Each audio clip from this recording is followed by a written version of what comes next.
ദൃശ്യം 3 ഏപ്രിൽ 2 പ്രഖ്യാപിച്ചിട്ടുണ്ട്. റിലീസാണ് world wide. George കുട്ടി ക്ലാസിക് ക്രിമിനൽ ഈസ് ബാക്ക്. അതോടൊപ്പം ഏപ്രിൽ 2 മറ്റൊരു പടമുണ്ട്, വാഴ 2ാം ഭാഗം, വാഴ 2, വിപിൻ ദാസ് സംവിധാനം ചെയ്ത പടമാണ്.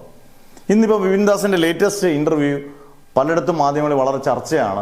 വിപിൻ ദാസിനോട് ചോദിക്കുന്നുണ്ട്, ഇത് എന്തുകൊണ്ടാണ് ഈ ദൃശ്യം 3 പോലൊരു ഗംഭീര സിനിമയ്ക്ക് ഓപ്പോസിറ്റ് വെച്ച് പറയുമ്പോൾ അദ്ദേഹം പറഞ്ഞിട്ടുണ്ട് മാർച്ച് ഏപ്രിലും മെയിലും എല്ലാം ശരിയാ, മലയാള സിനിമയിൽ എക്കാലത്തെയും വലിയ സിനിമകളാണ് വരുന്നതെല്ലാം, ഭയങ്കര ബിഗ് ബഡ്ജറ്റ് പടം എടുക്കുന്നു. അന്നേരം ദൃശ്യം 3ക്ക് വെക്കാം, അതിന് തിരിച്ച് വരുന്ന കാണികളല്ല, അത് കാണാതെ തിരിച്ച് ടിക്കറ്റ് കിട്ടാതെ കാട്ടുന്ന കാണികളെല്ലാം വാഴ 2നും കയറിക്കോട്ടെ എന്ന് പറഞ്ഞു. പക്ഷേ എനിക്ക് തോന്നുന്നില്ല അങ്ങനെയാണ്. കാരണം ദൃശ്യം 3ക്ക് ഒരു വലിയൊരു ഓഡിയൻസ് ഉണ്ട്.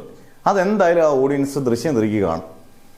വാഴ 2 ഗംഭീരമാണെങ്കിൽ എങ്ങനെയാണെങ്കിലും സംഭവിക്കാമല്ലോ, സിനിമയാണ്. വാഴ 2 ഗംഭീരമാണെങ്കിൽ വാഴ 2 ഓടും എന്നാണ് എനിക്ക് തോന്നുന്നത്. പണ്ടത്തെ കൂട്ട് ഒരു സിനിമയ്ക്ക് കയറി ഒരു സിനിമയ്ക്ക് ചെന്ന് ആ സിനിമയ്ക്ക് ടിക്കറ്റ് കിട്ടിയില്ല, മിക്കവാറുള്ളൊരു ബുക്ക് മൈ ഷോയിലൂടെ, അല്ലെങ്കിൽ അവിടെ ചെന്നിട്ടാണെങ്കിൽ പോലും വളരെ അപൂർവം പേരേ ഉള്ളൂ. ഇപ്പം അതില്ലാതെ മറ്റൊരു പടത്തിന് കയറുന്ന കാലഘട്ടമൊക്കെ കഴിഞ്ഞു എന്നാണ് എനിക്ക് തോന്നുന്നത്. അതുകൊണ്ട് സിനിമകൾ നന്നായാൽ, ഒരു പക്ഷേ ദൃശ്യം 3 അതിഗംഭീരമായാൽ, ദൃശ്യം 3 പിന്നെ വാഴ 2 എന്ന് പറയുന്ന അത്യാവശ്യം ഗംഭീരമായാലും ഓടാൻ ചാൻസ് വളരെ കുറവായിരിക്കാം.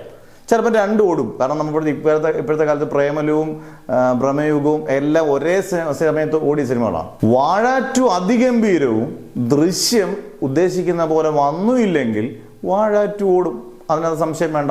എനിക്ക് അങ്ങനെയാണ് തോന്നുന്നത്. കാരണം ഈ പഴയ രീതികളൊക്കെ മാറി. ഒരു സിനിമ ഗംഭീരമാകുന്ന സിനിമയുടെ വെച്ച് പിടിച്ച് മറ്റേ ആളെ കിട്ടാമെന്നുള്ള രീതിയിൽ വരുത്തില്ല. കാരണം ബുക്ക് മൈ ഷോയിൽ അവർക്ക് ഇഷ്ടമുള്ള ടിക്കറ്റ് ബുക്ക് ചെയ്ത് പോകാം. ആര് തൂക്കും നിങ്ങളുടെ അഭിപ്രായത്തിൽ? ഇതൊരു വലിയ മത്സരം എന്നുള്ളതല്ല. ദൃശ്യം 3 എന്തായാലും ദൃശ്യം 3 ആണ്.